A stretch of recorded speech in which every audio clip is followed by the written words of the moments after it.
और चलिए अब देखते हैं प्रधानमंत्री नरेंद्र मोदी की मन की बात जो कि अभी प्रसारित हो चुकी है। कि चलिए भाई साल पूरा हो गया। ये साल का आखिरी महीना है और नए साल के लिए ताने बाने बुनना शुरू कर देते हैं। इसी महीने नेवी डे और आर्म्ड फोर्सेस फ्लैग डे भी देश मनाता है।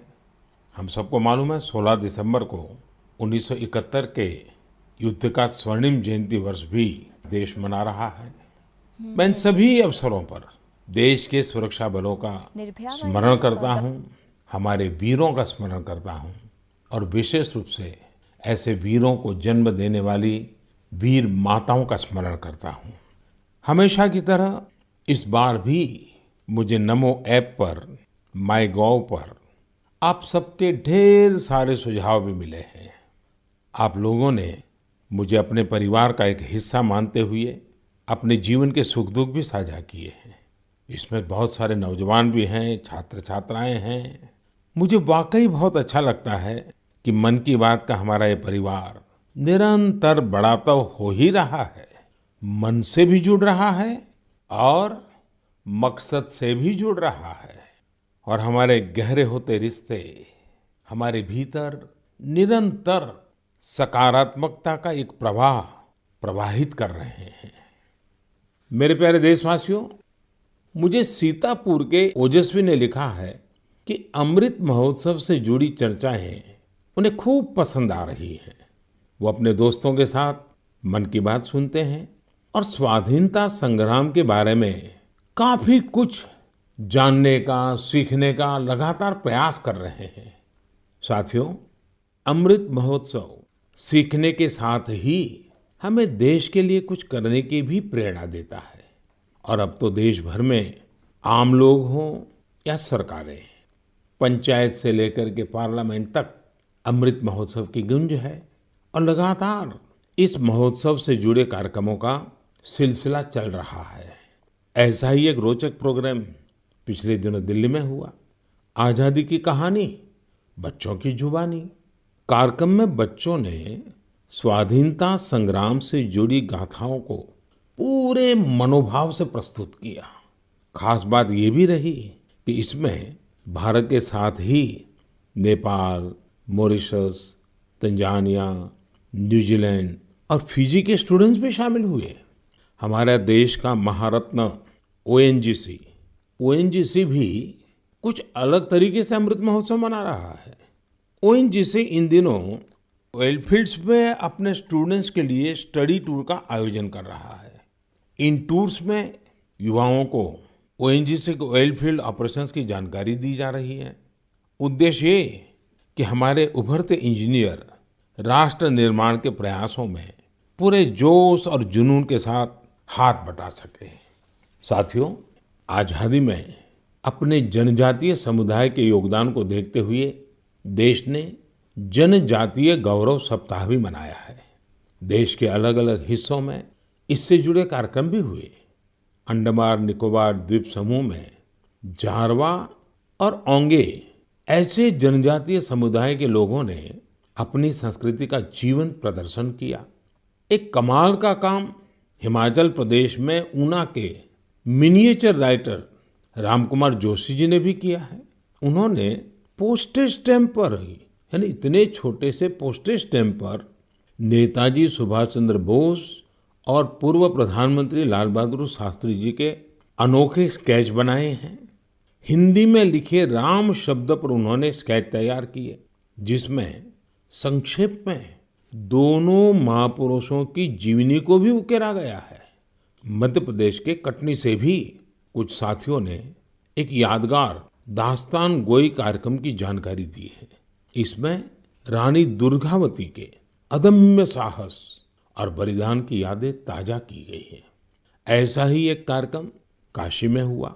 गोस्वामी तुलसीदास, संत कबीर, संत रैदास, भारतेंदु हरिश्चंद्र, मुंशी प्रेमचंद और जयशंकर प्रसाद जैसे महान विभूतियों के सम्मान में 3 दिनों के महोत्सव का आयोजन किया गया। अलग अलग कालखंड में इन सभी की देश की जन जागृति में बहुत बड़ी भूमिका रही है। आपको ध्यान होगा, मन की बात के पिछले एपिसोड्स के दौरान मैंने 3 प्रतियोगिताओं का उल्लेख किया था, कंपटीशन की बात कही थी। एक, देशभक्ति के गीत लिखना, देशभक्ति से जुड़ी, आजादी के आंदोलन से जुड़ी घटनाओं की रंगोली बनाना और हमारे बच्चों के मन में भव्य भारत के सपने जगाने वाली लोरी लिखी जाए। मुझे आशा है कि इन प्रतियोगिताओं के लिए भी आप जरूर एंट्री भी भेज चुके होंगे, योजना भी बना चुके होंगे और अपने साथियों से चर्चा भी कर चुके होंगे। मुझे आशा है बढ़ चढ़ करके हिंदुस्तान के हर कोने में इस कार्यक्रम को आप जरूर आगे बढ़ाएंगे। मेरे प्यारे देशवासियों, इस चर्चा से अब मैं आपको सीधे वृंदावन लेकर चलता हूँ। वृंदावन के बारे में कहा जाता है कि ये भगवान के प्रेम का प्रत्यक्ष स्वरूप है। हमारे संतों ने भी कहा है, यह आशा धरी चित्त में, यह आशा धरी चित्त में, कहत जथा मति मोर, वृंदावन सुख रंग कौ, वृंदावन सुख रंग कौ, काहू न पायो और। यानी वृंदावन की महिमा हम सब अपने अपने सामर्थ्य के हिसाब से कहते जरूर हैं, लेकिन वृंदावन का जो सुख है, यहाँ का जो रस है, उसका अंत कोई नहीं पा सकता। वो तो असीम है। तभी तो वृंदावन दुनिया भर के लोगों को अपनी तरफ आकर्षित करता रहा है। इसकी छाप आपको दुनिया के कोने कोने में मिल जाएगी। पश्चिमी ऑस्ट्रेलिया में एक शहर है पर्थ। क्रिकेट प्रेमी लोग इस जगह से भली भांति परिचित होंगे, क्योंकि पर्थ में अक्सर क्रिकेट मैच होते रहते हैं। पर्थ में एक सेक्रेड इंडिया गैलरी, इस नाम से एक आर्ट गैलरी भी है। यह गैलरी स्वान वैली के एक खूबसूरत क्षेत्र में बनाई गई है और ये ऑस्ट्रेलिया की एक निवासी जगत तारिणी दासी जी के प्रयासों का नतीजा है। जगत तारिणी जी वैसे तो है ऑस्ट्रेलिया की, जन्म भी वहीं हुआ, लालन पालन भी वहीं हुआ, लेकिन 13 साल से भी अधिक समय वृंदावन में आकर के उन्होंने बिताया। उनका कहना है कि वे ऑस्ट्रेलिया लौट तो गई, अपने देश वापस तो गई, लेकिन वो कभी भी वृंदावन को भूल नहीं पाई। इसलिए उन्होंने वृंदावन और उसका आध्यात्मिक भाव से जुड़ने के लिए ऑस्ट्रेलिया में ही वृंदावन खड़ा कर दिया। अपनी कला को ही एक माध्यम बना करके एक अद्भुत वृंदावन उन्होंने बना लिया। यहाँ आने वाले लोगों को कई तरह की कलाकृतियों को देखने का अवसर मिलता है। उन्हें भारत के सर्वाधिक प्रसिद्ध तीर्थस्थलों वृंदावन, नवाद्वीप और जगन्नाथपुरी की परंपरा और संस्कृति की झलक देखने को मिलती है। यहाँ पर भगवान कृष्ण के जीवन से जुड़ी कई कलाकृतियां भी प्रदर्शित की गई हैं। एक कलाकृति ऐसी भी है जिसमें भगवान कृष्ण ने गोवर्धन पर्वत को अपनी छोटी उंगली पर उठा रखा है, जिसके नीचे वृंदावन के लोग आश्रय लिए हुए हैं। जगत तारिणी जी का यह अद्भुत प्रयास वाकई हमें कृष्ण भक्ति की शक्ति का दर्शन कराता है। मैं उन्हें इस प्रयास के लिए बहुत बहुत शुभकामनाएं देता हूं। मेरे प्यारे देशवासियों, अभी मैं ऑस्ट्रेलिया के पर्थ में बने वृंदावन के विषय में बात कर रहा था। ये भी एक दिलचस्प इतिहास है कि ऑस्ट्रेलिया का एक रिश्ता हमारे बुंदेलखंड के झांसी से भी है। दरअसल झांसी की रानी लक्ष्मीबाई जब ईस्ट इंडिया कंपनी के खिलाफ कानूनी लड़ाई लड़ रही थी, तो उनके वकील थे जॉन लैंग। जॉन लैंग मूल रूप से ऑस्ट्रेलिया के ही रहने वाले थे। भारत में रहकर उन्होंने रानी लक्ष्मीबाई का मुकदमा लड़ा था। हमारे स्वतंत्रता संग्राम में झांसी और बुंदेलखंड का कितना बड़ा योगदान है, ये हम सब जानते हैं। यहाँ रानी लक्ष्मीबाई और झलकारी बाई जैसी वीरांगनाएं भी हुई और मेजर ध्यानचंद जैसे खेल रत्न भी इस क्षेत्र ने देश को दिए हैं। साथियों, वीरता केवल युद्ध के मैदान में ही दिखाई जाए, ऐसा जरूरी नहीं होता। वीरता जब एक व्रत बन जाती है और उसका विस्तार होता है तो हर क्षेत्र में अनेकों कार्य सिद्ध होने लगते हैं। मुझे ऐसी ही वीरता के बारे में श्रीमती ज्योत्सना ने चिट्ठी लिखकर बताया है। जालौन में एक पारंपरिक नदी थी, नून नदी।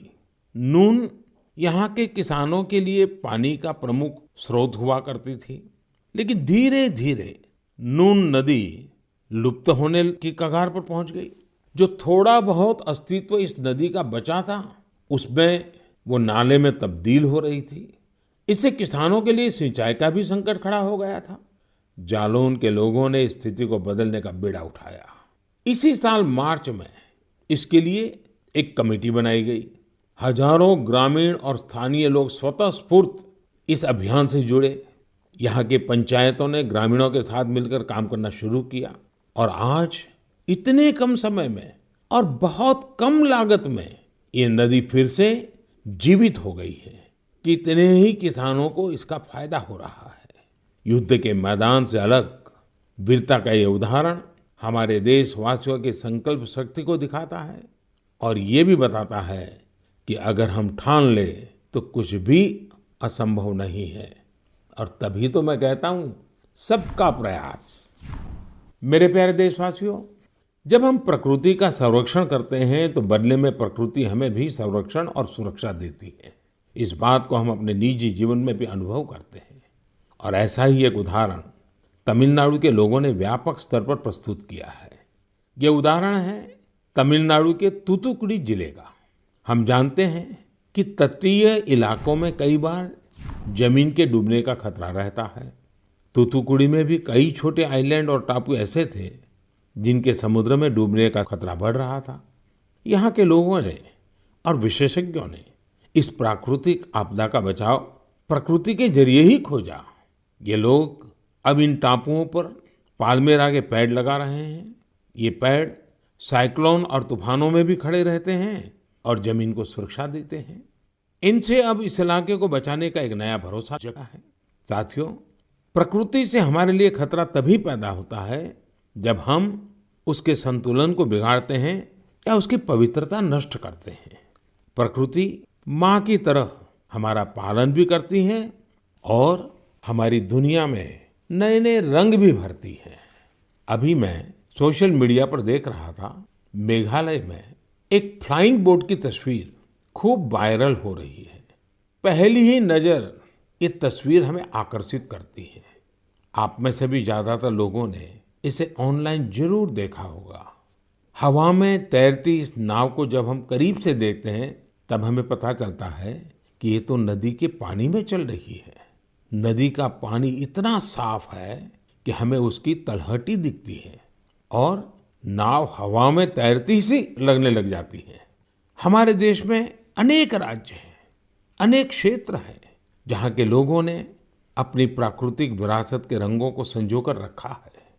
इन लोगों ने प्रकृति के साथ मिलकर रहने की जीवन शैली आज भी जीवित रखी है। ये हम सब के लिए भी प्रेरणा है। हमारे आसपास जो भी प्राकृतिक संसाधन है, हम उन्हें बचाएं, उन्हें फिर से उनका असली रूप लौटाएं। इसी में हम सबका हित है, जग का हित है। मेरे प्यारे देशवासियों, सरकार जब योजनाएं बनाती है, बजट खर्च करती है, समय पर परियोजनाओं को पूरा करती है, तो लोगों को लगता है कि वो काम कर रही है। लेकिन सरकार के अनेक कार्यों में, विकास के अनेक योजनाओं के बीच मानवीय संवेदनाओं से जुड़ी बातें हमेशा एक अलग सुख देती हैं।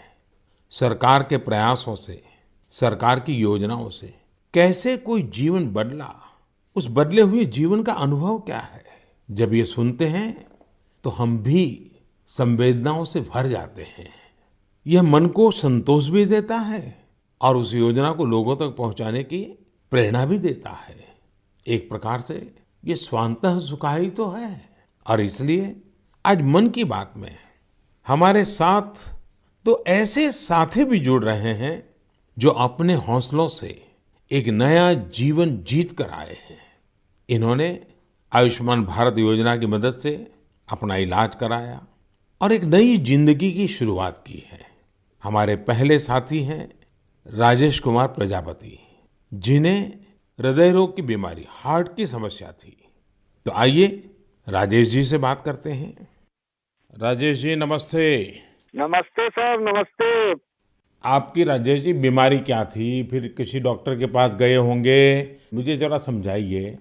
स्थानीय डॉक्टर ने कहा होगा, फिर किसी और डॉक्टर के पास गए होंगे, फिर आप निर्णय नहीं करते होंगे या करते होंगे, क्या क्या होता था? जी, मुझे हार्ट में प्रॉब्लम सर आ गई थी। मेरे सीने में जलन होती थी सर। हम्म। फिर मैंने डॉक्टर को दिखाया। डॉक्टर ने पहले तो बताया हो सकता बेटा तुम्हारे एसिड होगी। हम्म। तो मैंने काफी दिन एसिड की दवाई कराई। उससे जब मुझे फायदा नहीं हुआ, फिर डॉक्टर कपूर को दिखाया। हम्म। तो उन्होंने कहा बेटा तुम्हारे जो लक्षण है उससे एंजियोग्राफी से पता चलेगा। फिर उन्होंने रेफर किया मुझे श्री राममूर्ति में। उनसे मिले हम अमरीश अग्रवाल जी से, तो उन्होंने मेरी एंजियोग्राफी करी। फिर उन्होंने बताया कि बेटा ये तो तुम्हारी नस ब्लॉकेज है। तो हमने कहा सर ये किसमें कितना खर्चा आएगा? उन्होंने कहा कार्ड है आयुष्मान वाला जो पीएम जी ने बनवा के दिया। तो हमने कहा सर है हमारे पास है, और सारा इलाज उसी कार्ड से हुआ है सर। और जो आपने ये बनाया है कार्ड, ये बहुत ही अच्छी तरीके से आप गरीब आदमियों के लिए बहुत सहूलियत है इससे। और आपका कैसे मैं धन्यवाद करूं। आप करते क्या है राजेश जी? सर मैं इस समय तो प्राइवेट नौकरी करता हूं सर। और आयु कितनी है आपकी? मेरी 49 साल है सर। इतनी छोटी आयु में आपको हार्ट का ट्रबल हो गया? हाँ जी सर, क्या बताएं अब। आपके परिवार में भी पिताजी को या किसी माताजी को या इस प्रकार का पहले रहा है कि? नहीं सर, किसी को नहीं था सर। ये पहला है हमारे साथ ही हुआ है। ये आयुष्मान कार्ड भारत सरकार या कार्ड देती है गरीबों के लिए, एक बहुत बड़ी योजना है। तो ये आपको पता कैसे चला? सर ये तो इतनी बड़ी योजना है, गरीब आदमी बहुत इससे बेनिफिट मिलता है। वो इतना खुश है सर। हमने तो हॉस्पिटल में देखा कि इस कार्ड से कितना लोगों को सहूलियत मिलती है। जब डॉक्टर से कहता कार्ड मेरे पास है सर, तो डॉक्टर कहता ठीक वो कार्ड लेके आइए, मैं उसी कार्ड से आपका इलाज कर दूंगा। अच्छा, कार्ड न होता तो आपको कितना खर्चा बोला था डॉक्टर ने? डॉक्टर साहब ने कहा था बेटा इसमें बहुत सारा खर्चा आएगा बेटा, अगर कार्ड नहीं होगा। तो मैंने कहा सर कार्ड तो है मेरे पास। तो उन्होंने कहा तुरंत आप दिखाइए। तो हमने तुरंत दिखाया, उसी कार्ड से सारा इलाज मेरा किया गया। मेरे एक पैसा नहीं कर चुका। सारी दवाइयाँ भी उसी कार्ड से निकाली गई हैं। तो राजेश जी आपको अभी संतोष है, तबीयत ठीक है? जी सर, आपका बहुत बहुत धन्यवाद सर। और आपकी उम्र भी इतनी लंबी हो कि हमेशा सत्ता में ही रहे। हमारे परिवार के लोग भी आपसे इतना खुश हैं, हम क्या कहें आपसे। राजेश जी आप मुझे सत्ता में रहने की शुभकामना मत दीजिए। मैं आज भी सत्ता में नहीं हूँ और भविष्य में भी सत्ता में जाना नहीं चाहता हूँ। मैं सिर्फ सेवा में रहना चाहता हूँ। मेरे लिए ये पद, ये प्रधानमंत्री, सारी चीजें ये सत्ता के लिए है ही नहीं भाई, सेवा के लिए है। सेवा ही तो चाहिए हम लोगों को, और क्या। देखिए गरीबों के लिए ये आयुष्मान भारत योजना ये अपने आप में। जी सर, बहुत बढ़िया चीज है। लेकिन देखिए राजेश जी आप हमारा एक काम कीजिए, करेंगे? जी बिल्कुल करेंगे सर। देखिए होता क्या है कि लोगों को इसका पता नहीं होता है। आप एक जिम्मेवारी निभाइए। ऐसे जितने गरीब परिवार हैं आपके आसपास, उनको अपनी ये कैसे आपको लाभ हुआ, कैसे मदद मिली, ये बताइए। बिल्कुल बताएंगे सर। और उनको कहिए कि वे भी ऐसा कार्ड बनवा लें, ताकि परिवार में पता नहीं कब क्या मुसीबत आ जाए। और आज गरीब दवाई के कारण परेशान रहे, ये तो ठीक नहीं है। अब पैसों के कारण वो दवाई न ले या बीमारी का उपाय न करे, तो ये भी बड़ी चिंता का विषय है। और गरीब को तो क्या होता है, जैसे आपको ये हार्ट का प्रॉब्लम हुआ, तो कितने महीने तक आप काम ही नहीं कर पाए होंगे। अब तो 10 कदम नहीं चल पाते, जीना नहीं चढ़ पाते थे सर। बस तो आप राजेश जी मेरे एक अच्छे साथी बनके जितने गरीबों को आप ये आयुष्मान भारत योजना के संबंध में समझा सकते हैं, वैसे बीमार लोगों की मदद कर सकते हैं। देखिए आपको भी संतोष होगा और मुझे बहुत खुशी होगी कि चलिए भाई एक राजेश जी की तबीयत तो ठीक हुई, लेकिन राजेश जी ने सैकड़ों लोगों की तबीयत ठीक करवा दी।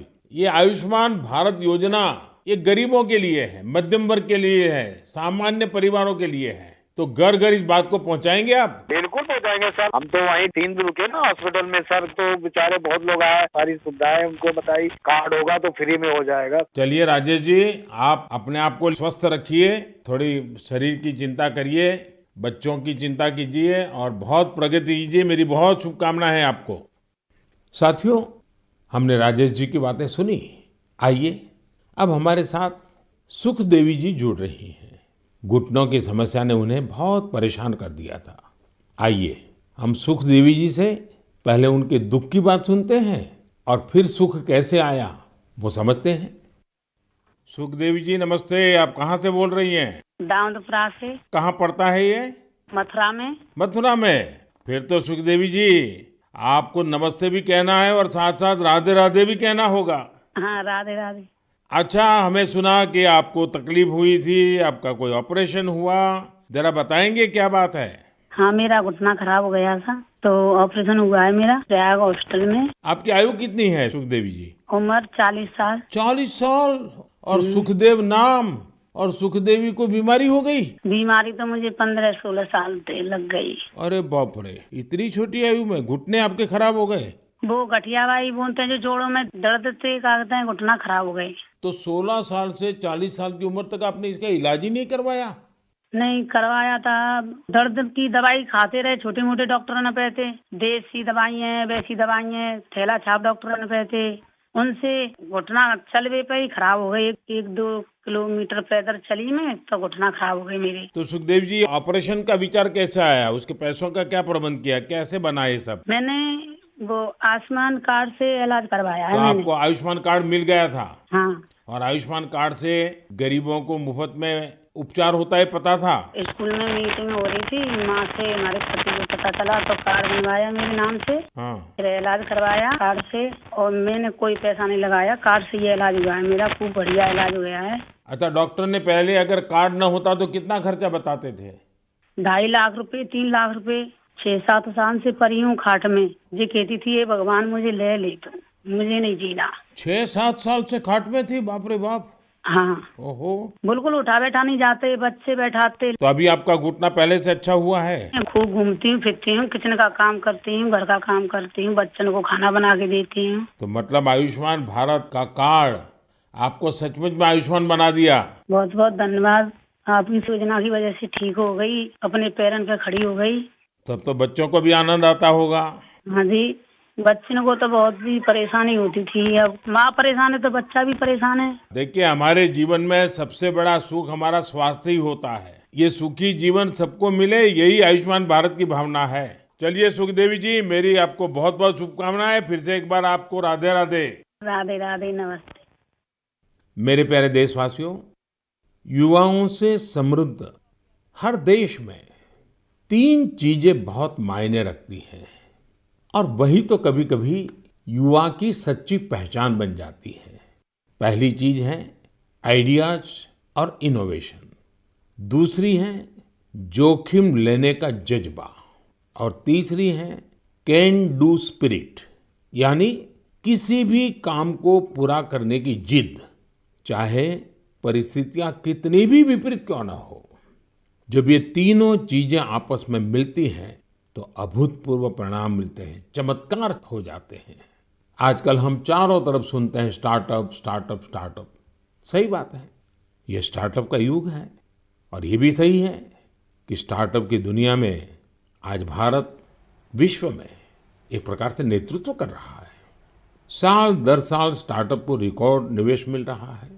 ये क्षेत्र तो ये हम सुन रहे थे प्रधानमंत्री नरेंद्र मोदी के मन की बात, और तमाम मुद्दों पर उन्होंने अपनी बात रखी। आयुष्मान कार्ड के लाभार्थियों से भी आज उन्होंने चर्चा की है। फिलहाल एक छोटे से ब्रेक के लिए रुक रहे हैं, जल्द